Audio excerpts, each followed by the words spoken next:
On commence maintenant le journal des médias à proprement parler avec un feuilleton qui décidément ne se terminera jamais.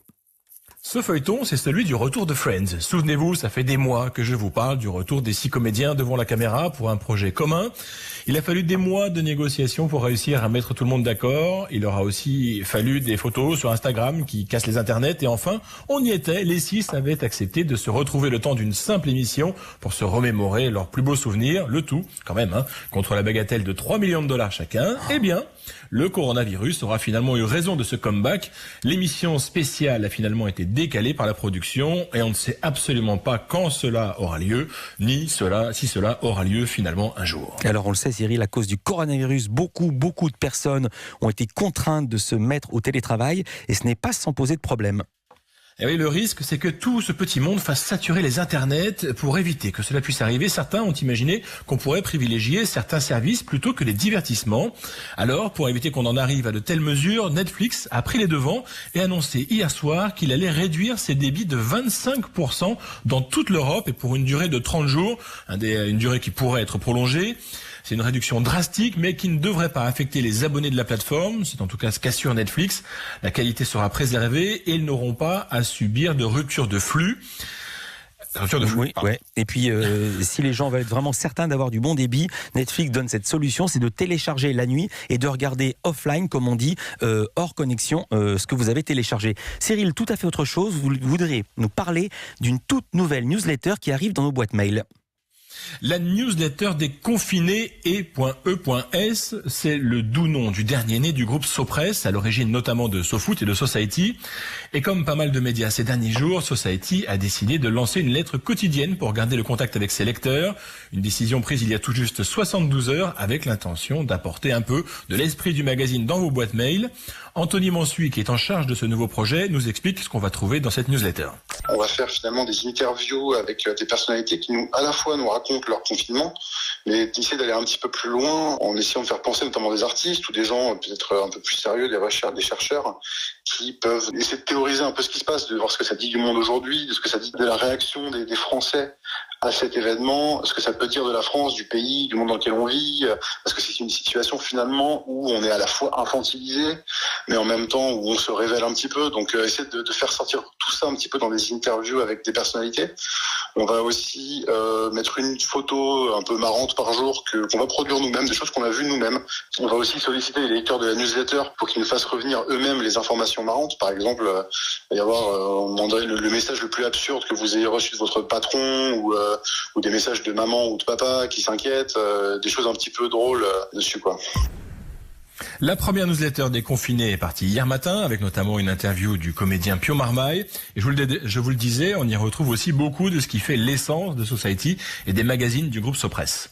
Il y aura de l'humour, pas mal. Disons qu'en fait, c'est quelque chose de très sérieux, de très grave, mais qu'en même temps, quand on regarde autour de nous, il y a aussi des choses un peu drôles qui se passent. Enfin, la résilience des gens fait que il y a des choses assez drôles. On voit des messages sur les murs. Parfois, quand on va dans la rue, on voit aussi des scènes assez drôles se passer. Donc, l'idée, c'est de soutenir un peu la gravité de la situation et d'être présent là-dessus aussi, mais de faire ressortir le côté humain et les histoires un peu drôles et intéressantes qui peuvent se produire par cette situation tout à fait étrange dans laquelle on est aujourd'hui là. Si vous voulez essayer cette newsletter des confinés, vous trouverez un lien pour vous inscrire sur www.society-magazine.fr. Et tiens, puisque je vous parle du groupe Sopress, j'en profite pour dire qu'ils ont lancé une campagne de financement participatif pour un nouveau projet, payant celui-ci, un trimestriel baptisé So Good. Je cite la présentation, un nouveau média pour explorer les solutions de demain dès aujourd'hui. Et donc Cyril, si j'ai bien compris, les newsletters sont à la mode. Absolument, en ces temps de confinement, comme certains rechigneront peut-être à sortir, à acheter la presse, c'est la presse qui vient à eux. Et après Society, je vous parle de Philosophie Magazine. Philosophie Magazine qui s'est à son tour lancé hier dans l'exercice de la newsletter. J'ai demandé à Alexandre Lacroix, le directeur des rédactions de Philosophie Magazine, et lui aussi confiné chez lui, ce que la philosophie pouvait nous apporter en ces temps de crise sanitaire. Je dirais que la période que nous vivons est pour nous tous intrinsèquement philosophique. En fait, nous sommes en train de vivre un moment philosophique, c'est-à-dire un moment où les flux de l'économie, les transports, le travail s'arrêtent. On fait une pause, On réfléchit, nous allons avoir du temps, chacun confiné chez soi va avoir l'occasion de retrouver ses proches, mais aussi de faire un point sur le sens de son existence, sur ses choix. Et je pense que collectivement, c'est aussi un moment incroyable pour nos sociétés modernes où il va être possible de questionner nos valeurs fondamentales. À quoi tenons-nous vraiment ? Et essayer de ne pas céder, je dirais aussi, à la panique, aux affects, aux passions. Ce discernement de la philosophie est toujours fondé sur l'exercice de la conversation, de l'entretien, du langage, de certaines procédures de raisonnement rationnel aussi. Et donc, dans un moment où l'irrationnel pourrait déferler, si vous voulez, il me semble que le discernement philosophique ou la clarté philosophique peuvent faire un peu rempart à des affects qui pourraient être envahissants. Un regard d'apaisement donc que nous offre Philosophie Magazine qui proposait mardi pour sa première newsletter un entretien avec Marcel Gaucher. Si vous voulez vous inscrire à cette newsletter entièrement gratuite, ça se passe sur philomag.com. Et puis Cyril, vous avez à nous signaler une autre initiative pour accompagner les Français confinés. On le sait, les médias rivalisent de générosité pour accompagner nos concitoyens durant cette période difficile. Cette fois, c'est l'application Molotov qui a décidé de faire un geste. Molotov a décidé d'offrir 50 chaînes à ses utilisateurs, 50 chaînes généralement payantes et qui seront donc accessibles gratuitement. Il y en a pour tous les goûts, du cinéma, de la musique, de l'info internationale et bien sûr, de nombreuses chaînes pour les enfants et les ados, car les parents le savent bien maintenant. Il va falloir occuper leurs marmots durant les prochaines semaines. Et puis toujours autour du coronavirus, je signale qu'Europe 1 a lancé un podcast Ma question coronavirus qui regroupe toutes les questions que se posent nos auditeurs et auditrices et qui évidemment permettra d'y voir plus clair les réponses. Cyril, dimanche, l'émission C'est politique va elle aussi se mettre au diapason des consignes sanitaires. Pas de passe-droit pour Karim Rissouli et ses équipes qui sont, comme tous les Français, en confinement chez eux. Et c'est donc de chez eux que les journalistes et ses chroniqueurs vont présenter dimanche leur numéro hebdomadaire de C'est politique. Karim Rissouli nous explique comment les choses vont se passer.